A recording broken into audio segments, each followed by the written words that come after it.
Hi, welcome to another episode of TakChek or PekChek. I'm Weiren. I'm Nicholas. And together we are an education lifestyle podcast where each week we discuss a topic and at the end of it we decide whether or not it is interesting, which is TakChek or frustrating, which is PekChek.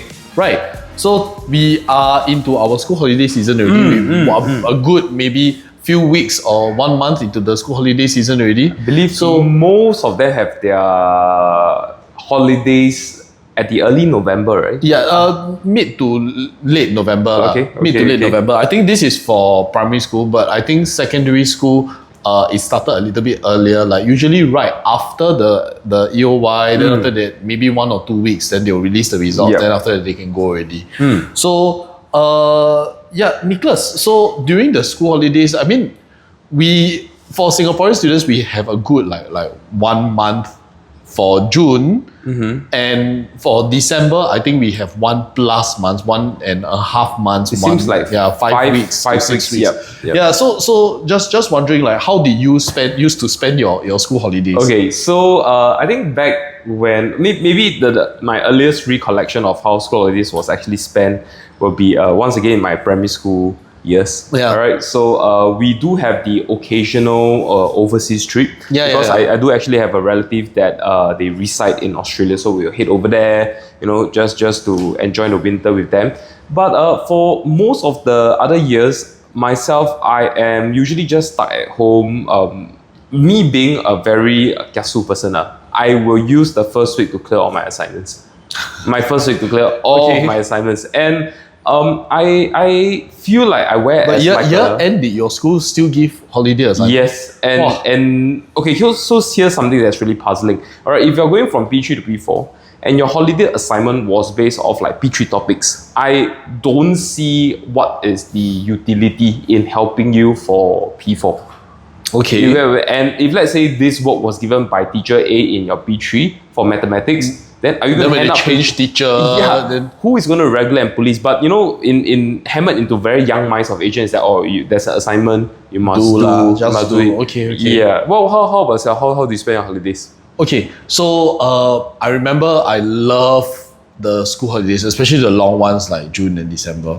Because in the past, when I was young, we have this game console. So I don't know if you remember the Micro Genius game console. Micro Genius. That's before Sega, Saturn. And yes, I think this is the Asian version, the Asian knockoff version of the N64, the SNES lah. Oh, okay. The SNES. Okay. So we had this game console, and I mean, eventually it became Sega and eventually became PlayStation. But there was a rule in my household, where we can only take out the game console during holidays, during the school holidays, and public holidays do not count. Sundays do not count. So only school holidays. Then we can take it out. So I of course I love it lah. So every school holiday, especially the June and December one. So the March and September one, right? You take out the game console already, then 1 week is done. Like it's not enough time to finish like one whole RPG or anything. But during the June and December one, then yes, that one you can play until shock. But does your parents impose like you can only turn it on from 8 a.m. to like 6 p.m. or like... As far as I remember, there wasn't this kind of hard boundary, but I think when my mother felt that it was getting too out of hand, then she will say something. So that I absolutely love my school holidays because of that. But now when I think about it, as a parent now when I think about it, I realize exactly why my mom allow us to take out the game console during the school holidays, because now my son is at home all the time. And he's just there. So yesterday myself, my wife, we were both busy. We couldn't really entertain him. So he started acting up. He started becoming a little bit more hyper. Right? Then started more bugging restless. bugging us a little bit. So now when I look back on my parents' decision to allow us to play game console during the holidays only, I'm like, yes, I totally understand why you want to keep us occupied. But this is also as a parent, I mean our kids, when they have holidays, the responsibility of keeping them engaged sort of like gets passed back to us by the schools. Yes. Itself. But sometimes we don't want to overstimulate them. Yes, especially if their age is really young. Their overstimulation does affect their whole psyche for the entire day. All right, they will want to let's just say they are brought up on like a constant stream of YouTube. Right, and if some of the parents are not so wary, they will just use YouTube. But actually, there's a YouTube Kids version that I don't know if any of you tried before. After a video end for YouTube Kids, you need manual input to go to the next video. But on YouTube itself, all right, after the video ends, autoplay, right? It will loop to the next video. All right, and then what this happens is that the kids will be expecting that there's something will be coming on. And once you turn off the TV, that whole dopamine consistency just wears off, and they start to get very restless and agitated. But to share the same kind of experience as you have, when I was in my secondary school years, that's where my holidays itself, I do not absolutely want to do my work at all. So there was a very big pivotal shift. And I think you're just 1 year my senior. That very much coincides with the release of PlayStation 2. PlayStation 2. PlayStation 2. So I didn't have PlayStation 1, I had PlayStation 2. So I recall how extreme I was, is that I would set an alarm. My normal school days is like 5 a.m. Alright? 5:15 I need to be up. Alright, but I would set an alarm on holidays to wake up at 5 a.m. So when the day light hasn't break at all, I will be stuck on the couch. All right, and I'll be playing. You probably recall the whole franchise, Final Fantasy. Oh yes, Final Fantasy 9. That was like the game to play, and I'll be stuck there from 5. And I know that my mom will be heading out to work at 7. All right, and no one will be at home to regulate me because my father at that time was actually working overseas. So I'll play all the way to 6 p.m. So can you imagine that's a 13-hour marathon? Wow. Yeah, but then of course, this for my mom herself, I do feel that if you think back, and if let's say I'm in her shoes, knowing that my child has 13 hours exposure to video games right now in today's age, I think this is like a very big no. Cannot lah. Yeah, cannot. Yeah, cannot. So do you feel that actually between June and December, I feel that the December holidays does have a better relaxation kind of a mood as compared to June, because June, you take a short little respite from your first half of the year. Then after that, you have to continue to work. Because there's this whole idea that, after I finish my June holidays, I still have to go back to school. I still have to prepare for my EOY. Yes. Right? So the idea here that, the big exam hasn't come yet, especially now since that there's no mid-year. Right? But I think in December, everybody is like, okay, next year it will be a new year, new me, new curriculum, new teacher, new friends, right? So I do feel that the December holidays is a little bit more chill in that way. So in today's age and all, hearing from our students themselves, I think there's a very interesting repertoire of how they actually choose to spend their holidays. So yesterday I just had my first Sec 1 class of the year. Okay. So I was asking them like, how have you been spending like your post PSLE break? So I have some students. I think it was 2 girls and 1 boy. One of the girls said like, okay, I spend my time reading, going out with friends. Okay. All right, playing games. I think girls nowadays, both girls and boys nowadays, they're very into Brawl Stars. Yes, Brawl Stars. The one with the fat cactus as one of the brawler. I don't really play that much Brawl Stars. Okay. But I remember that in, I think 6 or 7 years ago, like it was also pretty popular, then it came back. So there's a comeback, yeah. Yeah, yep. So quite a number of people nowadays play Brawl Stars. So the boy on the other hand was like, I've been playing Fortnite and Valorant the whole day. And that's a P6 pivoting to Sec 1. Yes. So a 12 years over. Non-stop playing Fortnite and Valorant. Okay, well, but these 2 games, which is, Fortnite is more of like the Battle Royale style. All right, whereby I don't know if the parents are listening itself, it does really pay to pay attention to the kind of games that your kids are playing. So Battle Royale, I think there's like 50 players launching in the air in the random parts of the maps, and they're going to duke it out till the last man standing. Valorant on the other case here is actually a first-person shooter game. Is it like Overwatch, the kind where you have a small team, then another small team, then you're supposed to meet some objective. Yes, but the worrisome part about all these kind of games is that kids usually will head up to Discord. Right, whereby they will set up chat group and then they have real-time chatting. And if you're playing with your peers that you friends, do know, right? I think that's fine. But if you're playing with public, all right, then you start to get very toxic comments, and sometimes you might be a 12-year-old or 12-year-old girl or boy that is logging into the game, but the people that's pairing with you could be an adolescent, could be a teen. Yes. All right, and the kind of language they're being exposed to, I think we have to be a little bit careful. We have to be a little bit careful from there. Yeah. I suppose from the parents' perspective, the parent is like, oh, okay, it's this kid's post PSLE, let him enjoy lah. Okay. So I perfectly understand the sentiment. It's just that I trust that there's some form of policing going on as well lah. But for these P6 kids going to Sec 1, absolutely, when the school is closing, all right, they definitely will not give them homework at all because they are going over to Sec 1, right? No homework. Yeah. So for the first time in 6 years, there is no school holiday homework. Yes. All right. Yes. So what other things have you heard from them? So my other students, I think some of my older students, I think have been involved in like dance competitions. I have some which I think during this period they take the time to go OBS. Okay. And of course there are some overseas students like maybe Indian or China students. They will take the time to go back to their hometown. Their hometown. Yeah. Right. And also students from Malaysia as well. They'll take the time to go back to their hometown. So they a number of things that they do. But I get the feeling, the general sensing that the large majority of them, they are quite bored. Quite bored, huh? Yeah. You know, one thing that I'm not sure, do you went through this in your life? My first part-time job was actually during my holidays when I was 13 years old. Oh. So that was at the end of Sec 1. I still recall that my mother's brother, which is my uncle, he runs a metal fabrication factory. All right, and very interestingly itself, I went there. I was with another of my cousin. All right, we went there and we were in charge of. He has sort of like a machine that will cast out the metal frame of a modem. All right, so because once you cast out from the machine, there are still some parts that requires the finishing touches like sanding, smoothing the surface. So that was my job. So I took out the cast and was sanding and smoothing the surface and all. And I remember that there's this very interesting that I got scammed. All right, so let me explain to you. Okay, so all those little metal finishes and all those metal dust that after you go from all the finishing, they will drop on the floor. So what we will sweep. Yeah. So my uncle instructed me that, okay, after you sweep, I need you to dump it into this gunny sack.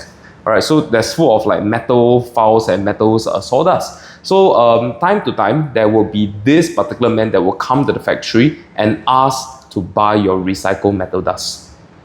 Alright, so my uncle wasn't in there and I didn't know about this thing. So the man came and this is the first time in my life as a 13-year-old I got lowball in real life. So the uncle came and said, oh, this bag of dust, I'll buy it for like $10, $12. But actually the market price was actually $80 to $90. What? So at that point of time, when I was given that decision, I was like, I thought it's free money, just sold. So I came back, my uncle admonished me, said you should have checked with me. And at that time, at 13 years old, and that was 2002 or 2001, there's no cell phone. Would you have been able to keep the money? No, I didn't keep the money. You're supposed to give it back to your... I'm supposed to give it back to my uncle, but I didn't know part of this industry is that there will be someone that's going to buy a scrap metal and you have to sell it back at market price. Okay. I wasn't well informed at all. Yeah, so that was one of my earliest part-time memory. How about yourself? Do you have any part-time... So myself, I didn't do very much part-time work. I do remember helping my dad out one school holidays. I think I was like 14 or 15. Okay. I think my dad had to go out to I cannot remember where this is. I think it was one of the, where the old no signboard. That is at the East Coast or at the Kallang? The Kallang side. Okay. The Kallang side. So I know that it looks into the Singapore River. Like I think my dad used to be a hydrographic surveyor. So he used to take like readings of the sea. So he took me to the dock. And then basically my job essentially was to measure the sea level at high and low tide. Okay, that's pretty interesting. Yeah, so I just had to sit there and then like take readings every now and then. Okay. But for himself, does he have to board like a boat or something like that and like use sauna to map up the seabed? Yes. I think my dad had to do that. Okay. But I mean, when he was busy on the boat, like I was on the dock. Taking the sea levels at varying timing. Okay, that's pretty interesting. My brother also used to actually go onto the boat to help him out. Okay. During his poly days, when I know that poly, they have the 3 months break, the summer break, which is quite long. So my brother actually would help my dad. But all this was because it's from family itself. Yes. Are you being paid a fair remand of your time? My dad was quite fair lah. Okay. Yeah. Okay. He's okay. He's okay. He's So like, okay, that I'll was just pay you as per so. any. What was other part-time job you have tried? Actually, I didn't do very much part-time work, to be honest. Okay. So I know there are a lot of people who actually end up doing wait stuff. Weird stuff. Like for those wedding banquet. For wedding banquets and but I don't really have the experience of as a teenager going to do work. And I think this is something which I should have sort out lah. These are opportunities that I really I feel like part-time job, apart from like layering your pockets with some pocket money, alright, but I think it is also the people and the opportunities that you go outside, you expose yourself to, and I think these soft skills are not very much taught in schools themselves. I think I actually know of people like 14 years old, and they actually work part-time at McDonald's. And that I used to have a student that was like that. Okay. Yeah, 14 years old and then working part-time at McDonald's. And I think they can, it's just that the hours are there are some restrictions to the number of hours. Okay. Because of their age. Yeah, because of their age. But the main thing that most students are telling me, and I'm sure you can attest to, is that they spend their holidays catching up on their sleep debt. Oh. Yeah. So to be honest, as a parent, you are okay of a school-going child, I also do this because like during the school term time, I have to wake up at like 6 o'clock. I have to wake up even earlier than my kid to send him to school, right? So before that, during school term time, I have to wake up super early. Then now that it's holidays, I also spend the time catching up on my sleep debt. So, but for my kid herself, whether is it on a school day, whether is it on public holiday, whether is it like on holidays, her body alarm clock is set to wake up at no later than 8:30 a.m. Yeah, my kids also. But it's just that there is no pressure to send the kid to the preschool. Correct. But for primary school, if you're late, then that's a big deal, right? That's a very big deal. That's a pretty big deal. Yeah. So for myself, usually, I mean, for my daughter nowadays, I wake up at like 8:30, and then I'm a little bit. I send her in a little bit late. I'm like, oh, okay lah. They're quite forgiving. But it's primary school. But primary school, really, I remember there was one day where actually I woke up and the sky was bright already. Okay. And I'm like, oh no. Okay. I'm too late. It was like 7:20 already, I believe. What time does your child need to reach school? He needs to reach school by 7:20. And you woke up at 7:20. And I woke up at 7:20. So I hurried my kid and myself out of the house, and then immediately we drove down to the school. Okay. And then I dropped him off lah. And I think by then thankfully it was like 7:30. Okay. Still okay. He's considered late lah. Okay. He's considered late. I think he's past the flag raising already. Okay. But I don't think he missed any classes. Okay. Yeah. Okay. So I mean, the June and December has a very rejuvenating theme to it, whereby the kid take the respite to rest. All right, especially for December, whereby and as you can see from all the air traffic that's in and out Singapore, people use this chance to go overseas. A little bit of like a revenge traveling from the COVID period and all. But I do feel that the March as well as the September holidays, the 2 1-week holidays, they totally have no thematic view of relaxing, but more on that of catching up. Study itself. So do you feel that the holidays itself, if we take 1 week for March, 4 weeks for June, that's 5 weeks, another 1 week for September, that is 6 weeks, and another 5 weeks of December, 11 weeks, do you think it could have been spread out a little bit more evenly itself from there? do I feel that it should be spread out? Actually, I personally, I don't know whether or not I speak from the perspective of we've been in this system for so long, right? So I personally feel that the March and September holidays being 1 week is just nice for the kids to like, okay, pause and then let's recalibrate ourselves in preparation for our next WA and for our end of year exam. Okay. Right. So maybe it could be a little bit more better utilized if we were say 2 weeks instead of 1 week. So we take maybe a week from the June holiday. The June or the December holidays. Okay, then pass it over to March and September. But I am personally okay with this already. So I mean, I used to study in Japan, right? And my wife used to work in a school in Japan. So in Japan, like the summer holidays is like 3 months. So like there are 3 months of no school. 3 months of no school at all. Okay. Can you imagine like doing 3 months of nothing? Yeah. Like now already as a parent, I'm having difficulty trying to figure out like what do I do with my kid for that 1 month. Okay. And now the kid is at home for 3 whole months. So, I mean, the holidays model here, I think, has been quite cemented in our system. I think both of us only have a change in the holiday scheme. I mean, we both went to JC. I think things only really changed for us in the uni. Yeah. But back in the primary and secondary school days, again, the holidays are here to stay, and I don't think that the kids will appreciate if, let's say, this podcast actually inspired anyone to want to go and challenge the norm of lengthening or shortening holidays. What do you think could be some productive item that they can do? I'm not to say that taking a respite and going for recreational activities like playing sports and playing games are bad per se, but I think perpetually you spend 30 days of your holidays doing all that, you don't improve yourself per se. You see?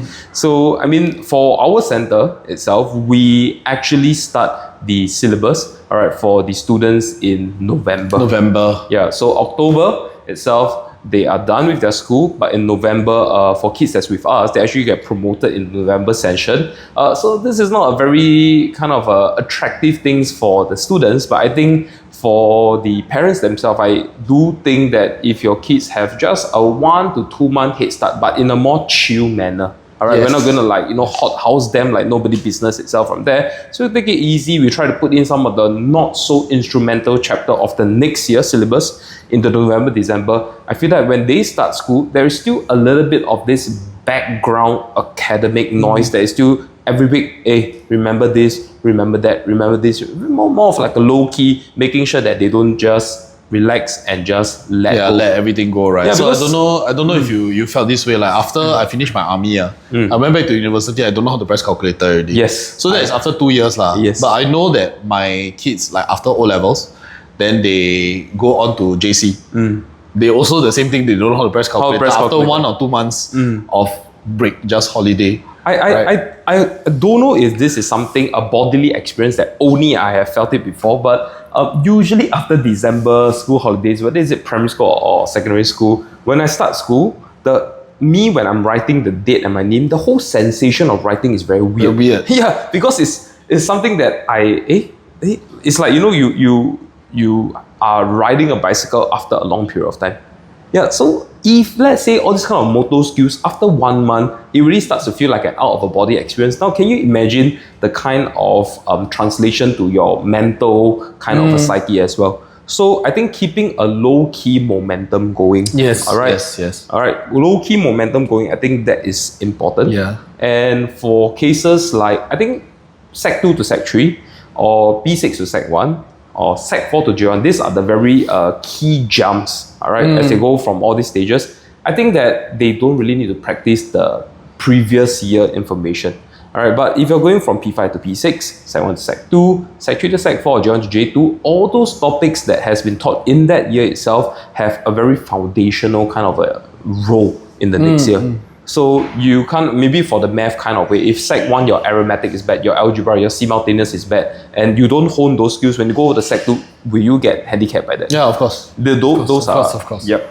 They start from there. So I think starting old chapters at your own pace, all right, at your own pace, I think Jet will be good. It is not the most attractive kind of a proposition for holidays, but just some of the key chapters of the current year as you're moving to next year, I think these are good initiatives that one can actually adopt. I think as far as parents are concerned, most parents start to get kanchong, especially for the levels of P5 to P6 and Sec 3 to Sec 4. Those are the big years, right? PSLE and O levels. Yes. Especially the Sec 3 to Sec 4. I know that there are plenty of parents who are like, oh no, my kid failed their Sec 3 end of year exam. Okay, how do I help? How can you as a tutor help my child, my son, my daughter for their A math or their physics, right? So I think this is something, and as a tuition center also, because our Sec 4 just graduated, we have a little bit more time to cater to these last minute or post-exam, post-EOY cases that come into us. So as a tuition center, we can put in a little bit more effort for these kids. And I feel like this is a very two-way street. So while the parents look at the results in a very empirical format, my kid got 50, have a C6, terrible, I need to do something about it. We do actually try to understand from the perspective of the student, like what chapter are you actually bad at? And I think that we have to be very objective over here, because looking at the test script will shed light on the kind of questions that they actually get wrong and what is the kind of remedy we can offer to it. So very, very simple. You can tell from those level 1, level 2 questions if they are getting it wrong. Content-wise, they have some problem from there. But at those high level database questions, it could be they are having trouble executing. So all this itself, if they do actually approach us, during the holidays when they can come back for extra lessons, all right, we can guide them on what other things to move from there. But the kids must have conviction. And I usually tell parents that the conviction is not really there until they take their WA1 next year. And then they do pretty decent, and then I think the momentum gets out from there. But then also we swing all the way to the other end, right? Where there are parents who make their kids do assessment book even while they're on holiday. Yes. And make their kids do what was that? Attend tuition even if they're on holiday. Which we are the service provider, and also attending enrichment classes. Yes. Yeah. So I mean, personally, I think that there are some parents who are like, okay, they go overseas, they go back to their hometown, right? Then they're there anyway. So I think that's fine. Okay, they attend our classes online via Google Meet. I think that's fine. But I do have like rare cases of, I think the parent a little bit more iron-fisted with how they or maybe the kid is a little bit noir, then the parent wants to maintain a more iron fist grip over the kids' learning. They actually force the kids to attend online when they're on holiday. Yes. Like vacation holiday. Wow. So while they are touring the streets of Osaka, I need to go back to hotel because I'm going to start the tuition class. Okay. Right. So I think that's a little bit poor thing lah. But this kind of compliance is usually being forced by parents on students of like non-graduating years like P6 and Sec 4. But I feel that the P6 and Sec 4 parents, when they are going overseas, they will keep us well informed, and some of them, in fact, they appreciate that there is this online hybrid option, because they want to make sure that while going on holiday, sure, it's not the most ideal. They at least still have a little bit of a background, because they know that these topics does have implication for their next year's national education and national examination. Yeah, but I do have one case where the kid actually volunteered to come online, and this kid is all the way in like England. Okay, and then our normal tuition class timing, right, is like 1 a.m. for him in England, and he did it anyway.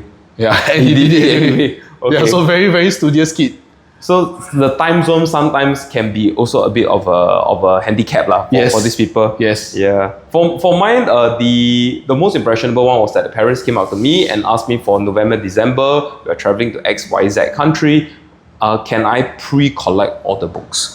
Alright, then I will have my kids join you online for the sessions itself from there. Yeah. I think it's worth it. Alright, but I feel like in Chinese again, alright, simple idiom you should be able to appreciate. 先苦后甜. Yes, yes, right? yes. I feel 先苦后甜. I think this is a very important kind of a mentality, especially for graduating years. And I think it's still a strike of a balance. All right, you're still vacationing, you come back for online classes, and I think this really beats you purely gaming, watching videos, Zoom scrolling, and also definitely beats you just sitting in front of a pre-arranged schedule, 9 to 10 study math, 10 to 11 study science. I think just an in-between work. A balance, right? Yeah, because I think this is a bit more, it's like a tension kind of one-up kind of a spring. You pull it too much, it will eventually snap from there. Yeah, so I think that another Chinese idiom, 休息是为了走更长远的路. Alright, you just want to take a little bit of a respite so that you can actually journey a little bit further and more efficiently. So we do want to hear from the audience how you feel about this whole holiday itself. Like any woes, any kind of troubles you have entertaining your younger kids, and what about the older kids? Have they reached the stage whereby it's uncool to hang out with the parents? You know, I just want to hang out with my friends, and they might actually partake in part-time jobs with their friends, going over to different kind of things to get experience. Or maybe how you even spend your holidays when you were schooling. So as well, for today, Viren, do you feel that school holidays, all right, how the kids spend it? Is the school holiday too long? Is this pending more towards the TakChek or the PekChek? For me, I think it's a TakChek thing. It's a TakChek thing? Yeah, I'm not that PekChek about the school holidays in general. So I personally feel it's a TakChek thing. TakChek thing, yeah. Okay. Myself, I am just going to say it's more PekChek for me. All right, I think the reason here is because if your kids are young, all right, and you are not traveling, you are going to be in Singapore, a relatively small country, and everyone is having school holidays, and whether is it logistic, whether if let's say there is like a pop-up store here, there's a Christmas lighting here, you are going to be crowding with the rest of Singaporeans. And you know, coupled with the rainy weather during December, sometimes I think logistically it's a little bit difficult for parents. And there is also this very much parental guilt that if my kids is just in front of the TV or just playing games, I'm not like giving them a very productive holiday. Yes. Yeah, but I think as the kids get a little bit older, then I think this is more of a TakChek kind of thing, because the kids will have their own initiative to go out to find their own activities, and hopefully all these activities are wholesome enough for them to get experience to help them in their life as they move on from there. All right, we hope to hear from you about all the holidays and all. All right, thank you. Thank you.